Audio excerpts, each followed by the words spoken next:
Injil Keluaran pasal 29, yang terdiri dari 46 ayat dan 2 judul. Judul yang pertama yaitu, mengenai pentahbisan Harun dan anak-anaknya, dimulai dari ayat pertama sampai ayat ke-37, beginilah firman Tuhan. Inilah yang harus kau lakukan kepada mereka, untuk menguduskan mereka, supaya mereka memegang jabatan imam bagiku. Ambillah seekor lembu jantan muda dan 2 ekor domba jantan yang tidak bercela. Roti yang tidak beragi dan roti bundar yang tidak beragi, yang diolah dengan minyak, dan roti tipis yang tidak beragi, yang diolesi dengan minyak, dari tepung gandum yang terbaik haruslah kau buat semuanya itu. Kau taruhlah semuanya dalam sebuah bakul dan kau persembahkanlah semuanya dalam bakul itu, demikian juga lembu jantan dan kedua domba jantan itu. Lalu kau suruhlah Harun dan anak-anaknya datang ke pintu kemah pertemuan dan haruslah engkau membasuh mereka dengan air. Kemudian kau ambillah pakaian itu, lalu kau kenakanlah kepada Harun kemeja, gamis baju efod, dan baju efod serta tutup dada, kau kebatkanlah sabuk baju efod kepadanya. Kau taruhlah serban di kepalanya dan jamang yang kudus kau bubuh pada serban itu. Sesudah itu kau ambillah minyak urapan dan kau tuang ke atas kepalanya, dan kau rapilah dia. Kau suruhlah anak-anaknya mendekat dan kau kenakanlah kemeja-kemeja itu kepada mereka. Kau ikatkanlah ikat pinggang kepada mereka, kepada Harun dan anak-anaknya, dan kau lilitkanlah destar itu kepada kepala mereka, maka merekalah yang akan memegang jabatan imam, itulah suatu ketetapan untuk selama-lamanya. Demikianlah engkau harus mentahbiskan Harun dan anak-anaknya. Kemudian haruslah kau bawa lembu jantan itu ke depan kemah pertemuan, lalu haruslah Harun dan anak-anaknya meletakkan tangannya ke atas kepala lembu jantan itu. Haruslah kau sembelih lembu jantan itu di hadapan Tuhan di depan pintu kemah pertemuan. Haruslah kau ambil sedikit dari darah lembu jantan itu dan kau bubuh dengan jarimu pada tanduk-tanduk mezbah, dan segala darah selebihnya haruslah kau curahkan pada bagian bawah mezbah. Kemudian kau ambillah segala lemak yang menutupi isi perut, umbai hati, kedua buah pinggang dan segala lemak yang melekat padanya, dan kau bakarlah di atas mezbah.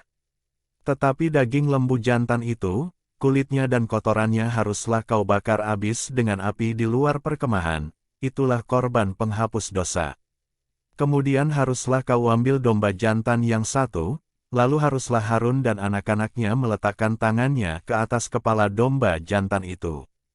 Haruslah kau sembelih domba jantan itu dan kau ambillah darahnya dan kau siramkan pada mezbah sekelilingnya. Haruslah kau potong-potong domba jantan itu menurut bagian-bagian tertentu, kau basuhlah isi perutnya dan betis-betisnya dan kau taruh itu di atas potongan-potongannya dan di atas kepalanya. Kemudian haruslah kau bakar seluruh domba jantan itu di atas mezbah, itulah korban bakaran, suatu persembahan yang harum bagi Tuhan, yakni suatu korban api-apian bagi Tuhan. Kemudian haruslah kau ambil domba jantan yang lain, lalu haruslah Harun dan anak-anaknya meletakkan tangannya ke atas kepala domba jantan itu. Haruslah kau sembelih domba jantan itu, kau ambillah sedikit dari darahnya dan kau bubuh pada cuping telinga kanan Harun dan pada cuping telinga kanan anak-anaknya, pada ibu jari tangan kanan dan pada ibu jari kaki kanan mereka, dan darah selebihnya kau siramkanlah pada mezbah sekelilingnya.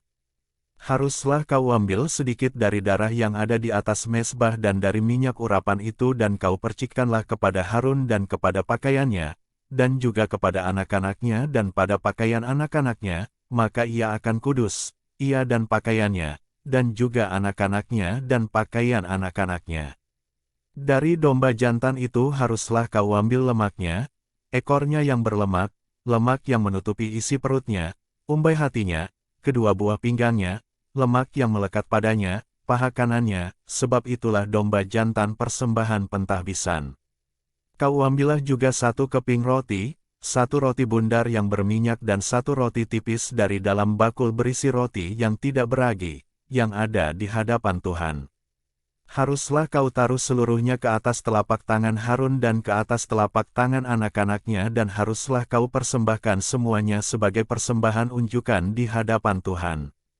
Kemudian haruslah kau ambil semuanya dari tangan mereka dan kau bakar di atas mezbah, yaitu di atas korban bakaran, sebagai persembahan yang harum di hadapan Tuhan, itulah suatu korban api-apian bagi Tuhan. Selanjutnya haruslah kau ambil dada dari domba jantan yang adalah bagi pentahbisan Harun dan kau persembahkan sebagai persembahan unjukan di hadapan Tuhan, dan itulah bagian untukmu. Demikianlah harus kau kuduskan dada persembahan unjukan dan paha persembahan khusus yang dipersembahkan dari domba jantan yang adalah bagi pentahbisan Harun dan anak-anaknya.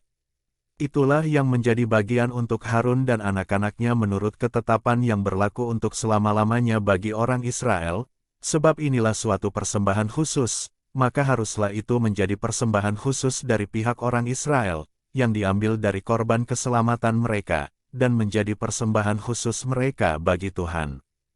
Pakaian kudus kepunyaan Harun itu haruslah turun kepada anak-anaknya yang kemudian, supaya mereka memakainya apabila mereka diurapi dan ditahbiskan. 7 hari lamanya haruslah pakaian itu dikenakan oleh imam penggantinya dari antara anak-anaknya, yang akan masuk ke dalam kemah pertemuan untuk menyelenggarakan kebaktian di tempat kudus. Domba jantan persembahan pentahbisan itu haruslah kau ambil dan dagingnya kau masak pada suatu tempat yang kudus. Haruslah Harun dan anak-anaknya memakan daging domba jantan itu serta roti yang ada di dalam bakul di depan pintu kemah pertemuan. Haruslah mereka memakan semuanya itu yang dipakai untuk mengadakan pendamaian pada waktu mereka ditahbiskan dan dikuduskan, tetapi orang awam janganlah memakannya, sebab persembahan kudus semuanya itu. Jika ada yang tinggal dari daging persembahan pentahbisan dan dari roti itu sampai pagi, haruslah kau bakar habis yang tinggal itu dengan api, janganlah dimakan, sebab persembahan kudus semuanya itu. Maka haruslah kau perbuat demikian kepada Harun dan kepada anak-anaknya, tepat seperti yang kuperintahkan kepadamu, selama 7 hari haruslah kau tahbiskan mereka. Tiap-tiap hari haruslah engkau mengolah seekor lembu jantan menjadi korban penghapus dosa untuk mengadakan pendamaian dan haruslah kau sucikan mezbah itu. Dengan mengadakan pendamaian baginya, haruslah engkau mengurapinya untuk menguduskannya. 7 hari lamanya haruslah engkau mengadakan pendamaian bagi mezbah itu, haruslah engkau menguduskannya, maka mezbah itu akan menjadi maha kudus, setiap orang yang kena kepada mezbah itu akan menjadi kudus. Lanjut pada judul kedua yaitu, mengenai korban pagi dan korban petang, dimulai dari ayat ke-38 sampai ayat ke-46. Beginilah firman Tuhan, inilah yang harus kau olah di atas mezbah itu, 2 anak domba berumur setahun, tetap tiap-tiap hari. Domba yang satu haruslah kau olah pada waktu pagi dan domba yang lain kau olah pada waktu senja.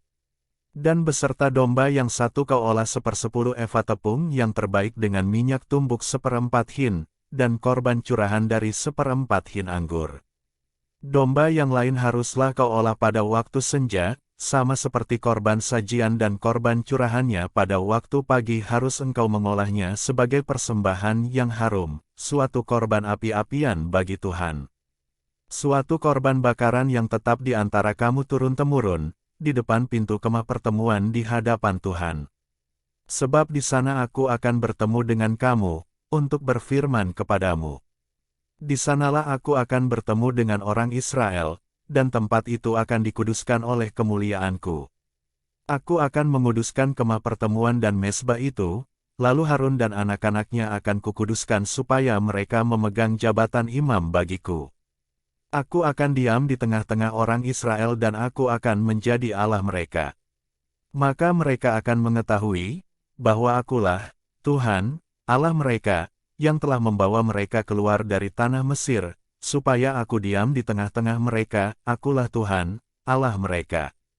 Demikian firman Tuhan dari Injil Keluaran pasal 29, Tuhan Yesus memberkati.